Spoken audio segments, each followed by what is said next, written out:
অনেক সময় অপরাধের কিনারা করতে নেমে তদন্তকারী সংস্থার গোয়েন্দারা অভিযুক্তদের শুধুমাত্র জেরা করে রহস্যের কিনারা করতে পারেন না। গোয়েন্দাদের মনে হয় যে অভিযুক্ত বা অভিযুক্তরা তাদের বিপথে চালিত করার চেষ্টা করছে, কিংবা ভুল তথ্য দিয়ে বিভ্রান্ত করার চেষ্টা করছে। আবার অনেক সময় অভিযুক্তদের কথাবার্তায় অসঙ্গতি খুঁজে পান গোয়েন্দারা। তখন তারা পলিগ্রাফ টেস্ট করতে উদ্যোগী হন। অনেকে একে লাই ডিটেক্টর টেস্টও বলে থাকেন। তো এই এই টেস্টটা, এই পলিগ্রাফ টেস্টটা, এই বিষয়টা ঠিক কী, মানে এটা কেমনভাবেই বা করা হয়, মানে এটা মামলা সাজানোর ক্ষেত্রে প্রমাণ হিসেবে আদালতে এর গ্রহণযোগ্যতাই বা কতটুকু, আজকে চলুন এই দিকটা একটু ঘেঁটে দেখি। অনেক ক্ষেত্রেই গোয়েন্দারা একের পর এক প্রশ্নবাণে কিছুতেই কাবু করতে পারেন না অভিযুক্তদের। উল্টে অভিযুক্তরা গোয়েন্দাদের বিভ্রান্ত করে ছাড়েন। এই যেমন আর.জি. কর কাণ্ডে প্রাক্তন অধ্যক্ষ সন্দীপ ঘোষকে টানা 9 দিন জেরা করার পরও তাকে গ্রেপ্তার করার মতন কোনো তথ্য প্রমাণ হাতে আসেনি সিবিআই কর্তাদের কাছে। এমনকি গত 8 তারিখ রাতে আর.জি. করের সেমিনার রুমে, 4 তলার সেমিনার রুমে ঠিক কী ঘটেছিল তাও এখনও রহস্যে মোড়া। তদন্তে নেমে খুব একটা এগোতে পারেনি সিবিআই। কেন একই জায়গায় ঘুরপাক খাচ্ছে তারা? এর মূল কারণ হিসেবে 3টে অভিযোগ সামনে আসছে। 1, ক্রাইম সিন পাল্টে দেওয়া। 2, প্রমাণ নষ্ট করা। এবং 3, তাড়াহুড়ো করে মৃত তরুণীর চিকিৎসকের দেহের ময়নাতদন্ত করে তা দ্রুত দাহ করে ফেলা। সিবিআই চাইলেও আর নতুন করে ময়নাতদন্ত করতে পারবে না, কারণ দাহ হয়ে গেছে মৃতদেহ। তো মৃতদেহের দাহ করার ফলে আর ময়নাতদন্ত নতুন করে করা সম্ভব নয়। আপনাদের নিশ্চয়ই মনে আছে যে এর আগে রাজ্যের 2 হেভিওয়েট মন্ত্রীকে কিন্তু ইডি কর্তারা জেরা করার পরই গ্রেপ্তার করার মতো তথ্য প্রমাণ সংগ্রহ করতে পেরেছিল। 2 মন্ত্রী এখন প্রেসিডেন্সি জেলে, কিন্তু সন্দীপ ঘোষকে এখনও জালে ফেলতে পারেনি সিবিআই। জেরার পর জেরাই চলছে, টানা 9 দিন ধরে জেরা চলছে। তদন্তের স্বার্থে সিবিআই পলিগ্রাফ টেস্ট করতে মোট 7 জনের টেস্ট করতে চেয়েছে। শনিবার সেই টেস্টের সামনে বসার কথা 7 জনেরই। এই তালিকায় সন্দীপবাবু তো আছেনই, এছাড়াও রয়েছেন মৃত তরুণী চিকিৎসকের 4 চিকিৎসক বন্ধু, আর.জি. কর কাণ্ডে ধৃত সিভিক ভলেন্টিয়ার সঞ্জয় রায়, যিনি কিনা এখন প্রতিবেশী হিসেবে রয়েছেন রাজ্যের 2 হেভিওয়েট মন্ত্রীর পাশের সেলে, মানে ওই প্রেসিডেন্সি জেলের কথা বলছি।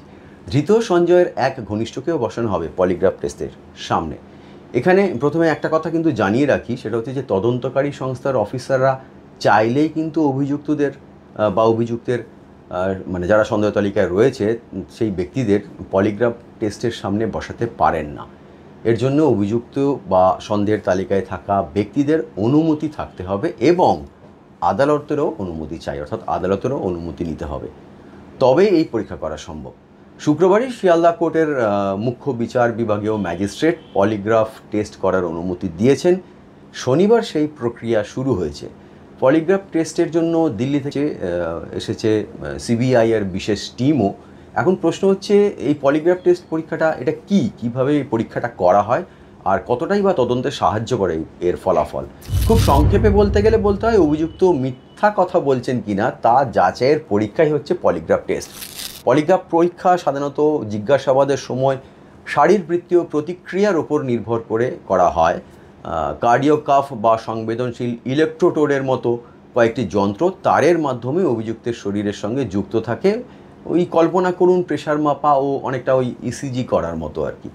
তো পলিগ্রাফ টেস্টের ঠিক আগে অভিযুক্তের রক্তচাপ বা ব্লাড প্রেশার, নাড়ির গতি বা পালস রেট, হার্টবিট ইত্যাদি স্বাভাবিক আছে কি না তা মেপে নেওয়া হয় আর খতিয়ে দেখা হয়। তবে অভিযুক্ত ব্যক্তির যদি জ্বর থাকে বা অন্য কোনো অসুখে ভোগেন তাহলে সেই সময়ে পলিগ্রাফ পরীক্ষা হয় না।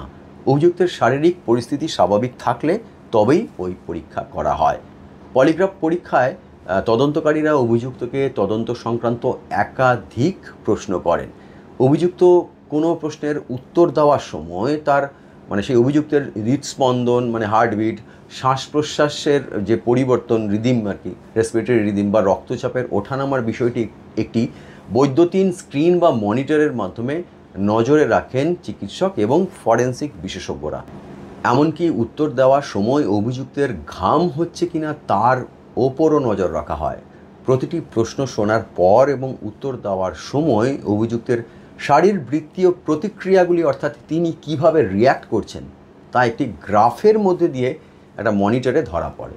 পরে সেই গ্রাফটা বিশ্লেষণ করে বোঝার চেষ্টা করা হয় যে অভিযুক্ত মিথ্যা কথা বলছেন নাকি সত্যি কথা বলছেন। ওই গ্রাফটা খুব গুরুত্বপূর্ণ হয়ে ওঠে, যেটা মনিটরিং করা হয় একটি মনিটরে।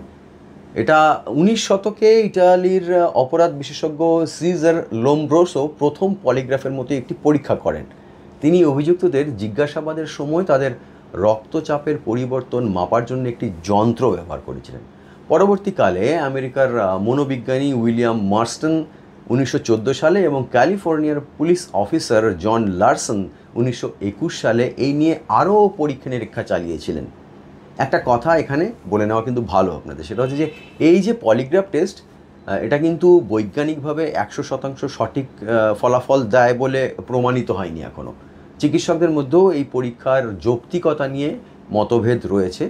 এই পরীক্ষা নিয়ে একাধিকবার বিতর্কও তৈরি হয়েছে। আপনারা জানেন যে অপরাধ বিশেষজ্ঞরা বলে থাকেন যে দুধে অপরাধীরা এই পলিগ্রাফ টেস্টে হেসে খেলে পাশ করে যায়, কারণ তারা মিথ্যে কথা বলাটা এমনভাবে প্র্যাকটিস করে বা রপ্ত করে ফেলে যে মেশিনের সেন্সার তা ধরতে পারে না। মিথ্যে বললেও তাদের শারীরিক প্রতিক্রিয়া বা অভিব্যক্তি স্বাভাবিক থাকে, কোনো অস্বাভাবিক রিয়াকশান ধরা পড়ে না, ফলে সেন্সারও কাজ করে না। আবার এই পলিগ্রাফ টেস্ট নিয়ে যে বিতর্কও রয়েছে, এই নিয়ে প্রচুর খবর হয়েছে। আপনারা জানেন আরসি তলোয়ার হত্যা মামলার কথা নিশ্চয়ই মনে আছে আপনাদের। সে সময়ও এই পলিগ্রাফ টেস্ট নিয়ে বিতর্ক হয়েছিল, এমনকি পুনের শ্রদ্ধা ওয়ালকার হত্যাকাণ্ড মামলার সময়ও এই পরীক্ষা নিয়ে বিতর্ক তৈরি হয়েছিল।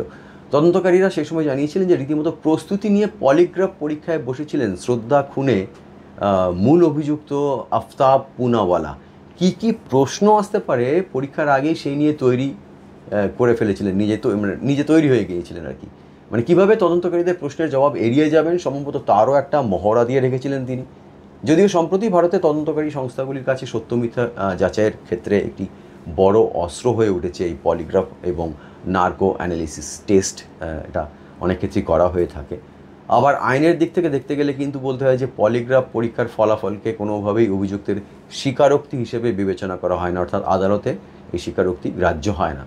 এই টেস্টের ফলাফল তদন্তের ক্ষেত্রে হয়তো গোয়েন্দাদের কিছুটা সুবিধে করে দেয়, সেটা ঠিকই।